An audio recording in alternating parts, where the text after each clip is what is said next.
আর সেই চৌকি হলে রশিদ ভাই আমাকে লকেটটা দেখায়। আমি আমি তখন বুঝতে পারি যে আমাদের ইন্দ্র মারা যায়নি, আমাদের ইন্দ্র বেঁচে আছে। আপনি এতদিন বলেননি কেন কাকা বাবু? কেন আমার বাবার কাছ থেকে আমাকে এত দূরে রেখেছেন বলুন? কারণ আমার বিশ্বাস যেভাবে আমার বৌদিকে চক্রান্ত করে মেরেছে, তারা যদি জানতো যে ইন্দ্র এখন বেঁচে আছে, তাহলে তোমাকে যদি তারা মেরে ফেলতো, মেরে ফেলতো। কে করতে পারে এই জঘন্য কাজ? সঠিকভাবে আমি ঠিক বলতে পারবো না, তবে মনে হয় আমাদের নিজেদের মধ্যে কেউ এই কাজ করেছে। সেটা যদি সত্যি হয়, তারপর মনে ইন্দ্রের বড় বিপদ।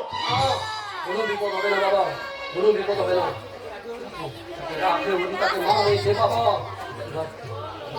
চিন্তা করো না। এবার যা ক্ষতি হবে ওদের হবে, ওদের কাউকে আমি ছাড়বো না। তোমার কাছে আমি শপথ নিচ্ছি বাবা, যদি ওরা সত্যি সত্যি আমার মাকে মেরে থাকে তাহলে তোদের কাউকে আমি ছাড়বো না, কাউকে না।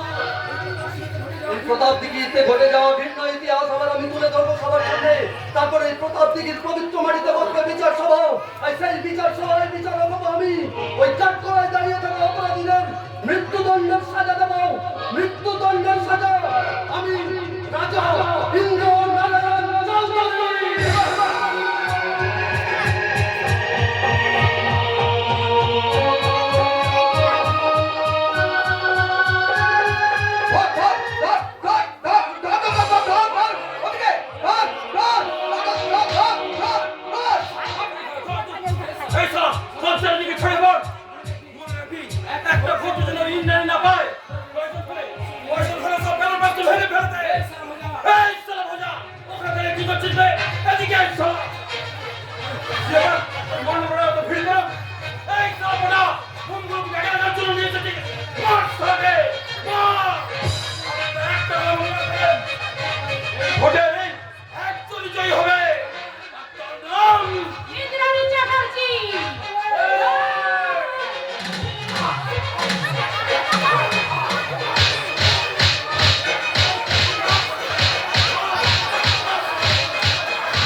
আপনারা কেউ ভয় পাবেন না।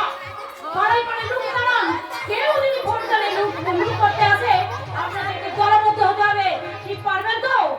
আপনারা আপনাদের পছন্দের ব্যক্তিকে ভোট দিন, আপনারা কেউ ভয় পাবেন না, প্রশাসন আপনাদের সাথে আছে। এবার জয় হবে, এবার গণতন্ত্রের জয় হবেই হবে। নমস্কার, এই মুহূর্তে ব্রেকিং নিউজ। প্রতাপদিঘি বিধানসভায় দীর্ঘ 25 বছরের কামিনী রায় চৌধুরীর রাজত্বকে ভেঙে 10,235টি ভোটে জিতে ইতিহাস সৃষ্টি করলো